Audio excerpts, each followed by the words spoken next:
मम्माईच्या किचनमध्ये आज करूया खानदेशी मेथीची हिरवी भाजी। मेथीच्या भाजीसाठी लागणारं साहित्य: 1 पाव मेथी धुवून बारीक चिरलेली, मसाल्यासाठी 1 वाडगा भाजलेले दाणे, जिरे, आलं, हिरव्या मिरच्या भाजलेल्या, लसूण हे सगळं एकत्र वाटून घ्यायचं। अर्धी वाटी तेल टाकलं, मोहरी आणि लसणाची फोडणी द्यायची। लसूण थोडा तांबूस झाला की हा वाटलेला मसाला हा त्याच्यात परतायला टाकायचा। या मसाल्यातनं परत तेल सुटेपर्यंत हा चांगला परतत राहायचा। मसाल्याला तेल सुटले की बारीक चिरलेली मेथी त्याच्यात परतायची। मेथी छान परतली गेलेली आहे। आता त्याच्यामध्ये आपला घरातला काळा मसाला किंवा गोडा मसाला 1 चमचा टाकून द्यायचा।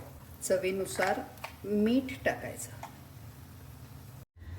यात पाणी टाकायचं आणि 10 मिनिटं चांगलं शिजू द्यायचं।